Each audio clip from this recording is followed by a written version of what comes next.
এটা শোনার জন্য কিন্তু আমরা কেউই প্রস্তুত ছিলাম आराम से लेने का যে বোরকা আব্বাস না। আজকে মির্জা আব্বাস এবং পাটোয়ারির দাম্পত্য কলহ নিয়ে কিছু বলবো না। আব্বাস উদ্দিন হয়ে গেছে মির্জা আব্বাস। আজকের ভিডিওটা শুধুমাত্র নাসিরউদ্দিন পাটোয়ারির নির্বাচন নিয়ে। তুমি তো দুষ্ট আছে, মির্জা আব্বাসের নাম বলিও না, উনি রাগ করবে। ইয়ার রিভিউ এর মতো আজকে আমি পাটোয়ারির নির্বাচন রিভিউ 2026 ভিডিও বানাতে চলেছি।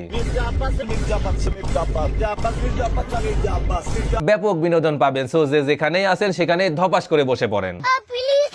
হ্যালো মিষ্টি বন্ধুরা, আসসালামু আলাইকুম, দিস ইজ ফারাবি। নাম তো শুনাই হোগা। নামাজ বাদ দিও না বন্ধু, এপারের চেয়ে ওপারের জীবন বেশি সুখ। প্রথমেই আমাদের নাসিরউদ্দিন পাটোয়ারি ভাই মির্জা আব্বাসের পরিচয় যেভাবে দেয়, পাকিস্তানের একজন গ্যাংস্টার আছে দাউদ ইব্রাহিম, তো ঢাকা হাটে এই ধরনের দাউদ ইব্রাহিম চলে এসেছে। কার কথা বলতেছ? তোর নামটা পরিষ্কার বলো তো, কার কথা? আব্বাস উদ্দিন ওরফে মির্জা আব্বাস। ওই বেটা, কার কথা বলছিস? বাংলাদেশের সবচেয়ে বড় আলেম আল্লামা মির্জা আব্বাস।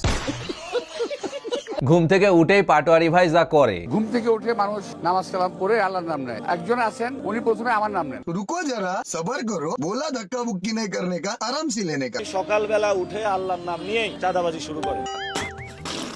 পাটোয়ারি ভাইয়ের মোনাজাত। ঢাকা ৮ আসনে আমাদেরকে চাঁদাবাজ থেকে মুক্ত করে দেওয়া। এই কার কথা বলতেছ? তোর নামটা পরিষ্কার বলো। মির্জা আব্বাসের কর্মীরা একটা কুকুরকে লাথি মারার পর আমাদের পাটোয়ারি ভাইয়ের কথা, যারা লাথি মেরেছে, যাদের কর্মী সমর্থক, তাদের চেয়ে ওই কুকুরটা অনেক ভালো। এই জন্য হলো ওই কুকুরকে হলো গোসল করানো উচিত, কারণ যারা লাথি মেরেছে তাদের থেকে এই কুকুর অপবিত্র হয়েছে।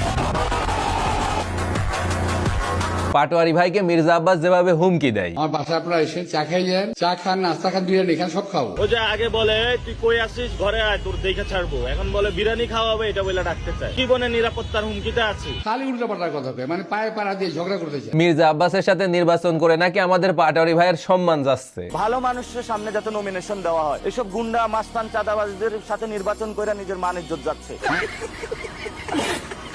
আচ্ছা, আপনাদের কি মনে হয় পাটোয়ারি ভাই এগুলা এমনি এমনি করতেছে? না, সে নির্বাচনের শুরুতেই প্রচারণার সময় বলেছিল ওরা ঘুমায় থাকলেও ঘুম হারাম করে দিব, জেগে থাকলে ওদের জাগনা হারাম করে। তারেক রহমান নাকি খারাপ স্টুডেন্ট, ডিবেট করতে পারে না, তো খারাপ স্টুডেন্ট। মির্জা আব্বাসের পোলাপাইন মাদক নিয়ে ধরা পড়ার পর আমাদের পাটোয়ারি ভাই, কি নিয়ে ধরা পড়ছে? ফরেন নাকি দেশি? আচ্ছা, উনি ফরেন খায়, কর্মীদেরকে বাংলা দেয় কেন?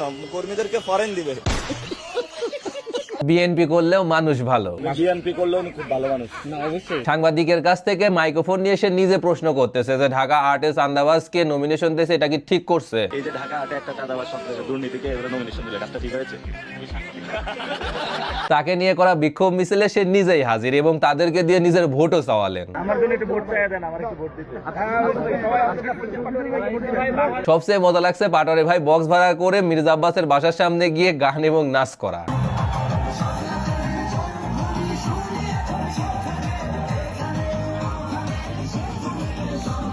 নাম বলিও না, সে রাগ করবে। তুমি তো দুষ্ট আছে, মির্জা আব্বাসের নাম বলিও না, উনি রাগ করবে। তারেক রহমানও নাকি মির্জা আব্বাসকে নিয়ে বিপদে আছে। আমার মনে হয় তো তারেক রহমানও বিপদে আছে এই মির্জা আব্বাসকে নিয়ে। আমাদের পাটোয়ারি ভাই মির্জা আব্বাসের যেভাবে প্রচারণা করে, আপনারা আমি প্রচারণা করে দিচ্ছি আজকে ভালো করে। আল্লামা মির্জা আব্বাস ঢাকা হাটে চাঁদাবাজি করে, সন্ত্রাসী করে, দুর্নীতি করে। মির্জা আব্বাসের লোক নয়ন তাকে খুঁজতেছিল, পরের দিনই নয়নকে নিয়ে তার বক্তব্য। নয়নকে বলবো, নয়ন তুমি ভালো হয়ে যাও, ও যত কথা বলবে মির্জা আব্বাসের ভোট আর তত কমবে। তারেক রহমান নাকি শুধুমাত্র কাগজে বাঘ, এমনিতে একটা বেলুন। ভয় পাবেন না, তারেক রহমান একটা কাগজে বাঘ, তারেক রহমান একটা বেলুন, একটা সুই দিয়ে রেডি থাকবেন, এটাতে একটু টোকা দিবেন, এটা ফুস হয়ে যাবে। আর শেষ সময় আইসা যেটা বলছে সেটা শোনার জন্য কিন্তু আমরা কেউই প্রস্তুত ছিলাম না। ভাবছিলাম এতদিন ধরে একটু বিনোদন দিছে, হয়তো একটু ক্ষমা চাইবে, কিন্তু দেখেন অনেক মানুষ অনেক কিছু আমাদেরকে বলেছে। এই কয়েকদিন আমরা অনেক যন্ত্রণা সহ্য করেছি, আমরা সবাইকে ক্ষমা করে দিলাম।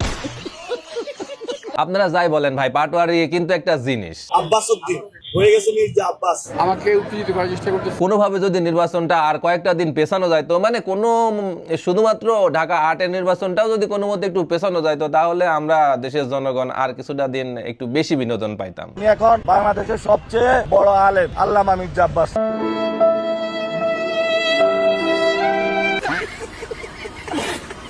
এর জন্য আমাদের সবার উচিত হবে শাহবাগে চলে আসা। আপনারা সবাই চলে আসেন, আমি যাচ্ছি। যাই হোক, আর কি বাদ পড়ছে সেগুলো আপনারা একটু কমেন্টে জানাবেন। আর আমাদের পাটোয়ারি ভাইয়ের সংসদে যাওয়া উচিত কি উচিত না সেটাও একটু কমেন্টে জানাবেন। তো ভিডিওটা কেমন লাগছে অবশ্যই কমেন্ট করে জানাবেন। যদি ভালো লাগে তাহলে অবশ্যই একটা লাইক করে দিবেন, আর না লাগলে দিস চ্যানেলে যতটা ইম্পর্টেন্ট আছে সাবস্ক্রাইব করা লাগবে।